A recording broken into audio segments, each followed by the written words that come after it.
여러분, 소득 격차, 그러니까 빈부 격차가 2분기에는 굉장히 완화됐다, 이렇게 지금 평가를 하고 있습니다. 물론 정부의 평가예요. 개인의 평가는 아니고요. 정부는 소득 격차가 굉장히 완화됐기 때문에 앞으로 5분위 배율이라고 하는 소득 격차가 좋아질 거다, 이렇게 이야기하거든요. 그런데 모든 언론도 그렇고요, 저도 그렇고 분석을 해봤더니 이게 소득 격차가 완화된 게 아니에요. 실질적으로 보면요, 소득이 다 줄었습니다. 다 줄었어요. 보세요. 얼마나 죽었는지. 근로소득은 1분위, 2분위, 3분위, 4분위 다 줄었죠. 근로소득. 쉽게 말해서 일해서 번 돈이 줄어들었다는 얘기예요. 이게 회색이 근로소득이거든요.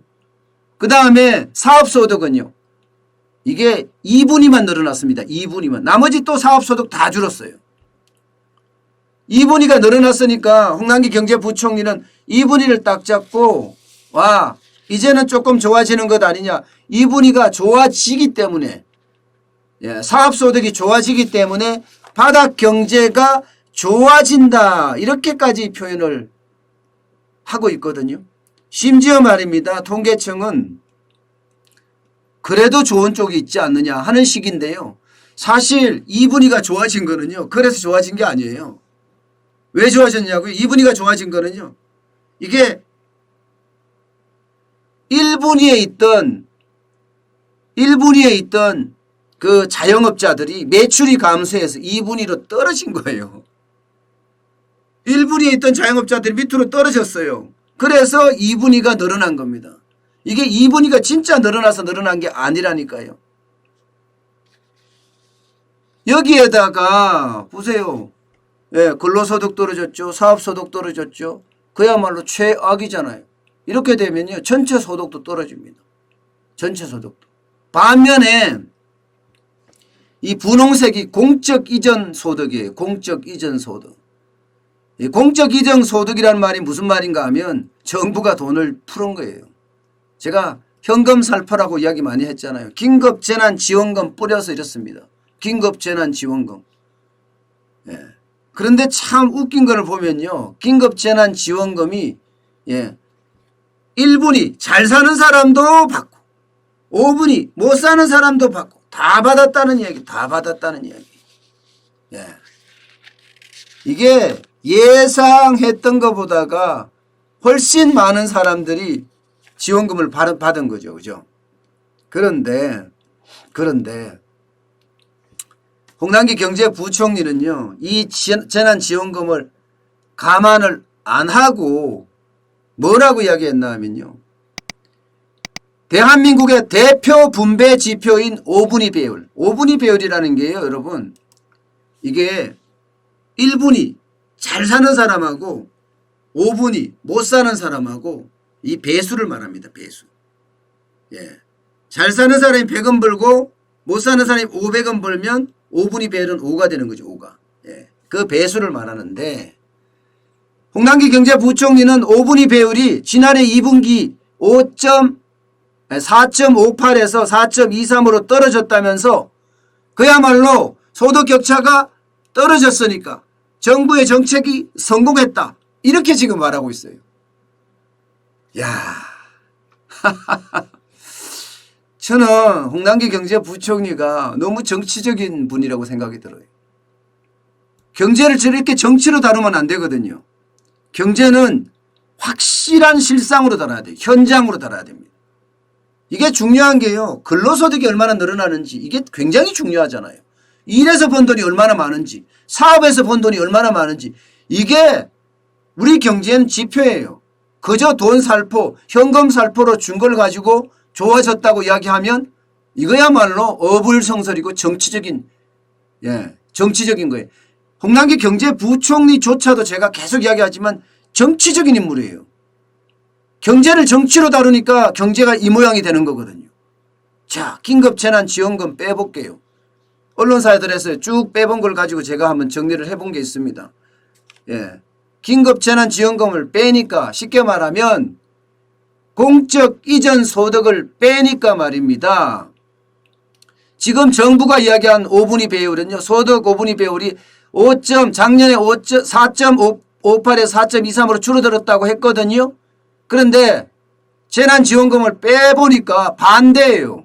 작년엔 7.04였는데 올해는요 8.42예요. 그만큼 오히려 격차가 벌어졌다는 거예요. 격차가 벌어졌다.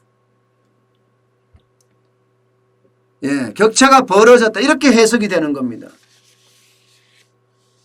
실제로 보면 5분위 배율이 이렇게 떨어졌다는 것은 실제 사업소득이나 근로소득에 있어서는 취약계층이 못 사는 사람이 더 가혹했다. 이렇게 지금 보고 있는 거잖아요. 게다가 말입니다. 이 재난지원금의 형평성도 지금 떨어졌다는 그런 분석 보고서들이 나오고 있어요. 왜냐고요? 이 재난지원금을 가구당 4인 가구 기준으로 100만 원 줬잖아요. 이게요. 못 사는 사람은 가구원 평균이 2.34밖에 안 됩니다. 다시 말해서 1분위에 속하는 사람들은 2.34명이에요. 그런데 죄송합니다. 5분위에 속하는 사람, 못 사는 사람, 5분위에 속하는 사람들은 2.34명인데요. 잘 사는 사람, 1분위에 속하는 사람들은요. 3.52명입니다. 그러면 부자들이 재난지원금을 더 많이 받았다는 이야기잖아요. 그래서 이것도 형평성에 어긋나지 않느냐. 뭐 이렇게까지 이야기할 정도입니다. 실질적으로 보면 못 사는 사람들이 가처분 소득이 마이너스예요. 유일하게 말입니다. 예. 못 사는 계층. 예. 못 사는 계층의 소득이 떨어졌습니다. 1분위 계층의 가처분 소득 마이너스예요. 적자예요. 적자. 11,000원 버는 거 대비 쓰는 거죠. 다시 말해서 돈을 많이 줬는데 내가 더 많이 쓴다. 그래서 적자라는 거잖아요. 결국은 저소득층에게는 정부 지원금이 충분하지 않았다. 이런 이야기고요. 고소득층에게는요. 대체 소비로 이루어졌다. 이런 말로 해석될 수 있는 부분입니다. 문제는 여러분 지금 3분기예요. 3분기. 이게 2분기 좋아졌다. 홍남기 부총리가 그렇게 이야기하든 말든 지금 3분기는요. 돈이 없어요. 돈이. 정부가 하도 현금 살포를 많이 해서 정부 재정이 펑크난 상태예요.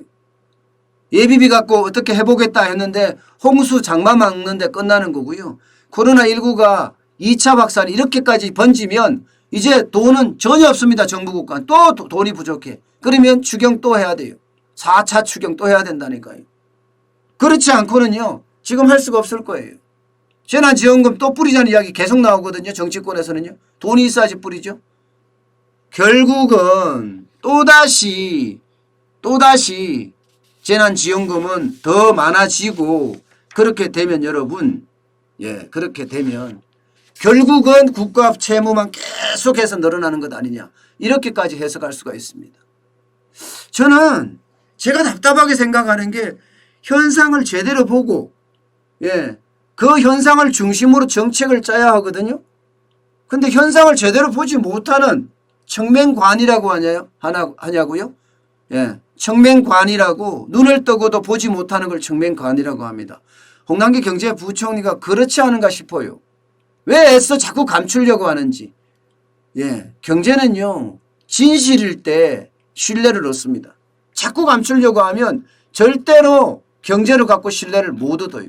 그걸 알아야 될 텐데 그런 게 안 된다는 게 참 안타깝습니다. 여러분. 참 안타깝습니다. 저는 늘 생각하지만 핵심은요. 경제는 수치입니다. 수치를 가지고 이야기해야 되지 좋은 수치만 뽑아서 이야기하는 게 아니라 제대로 된 수치를 이야기해야 된다는 뜻입니다.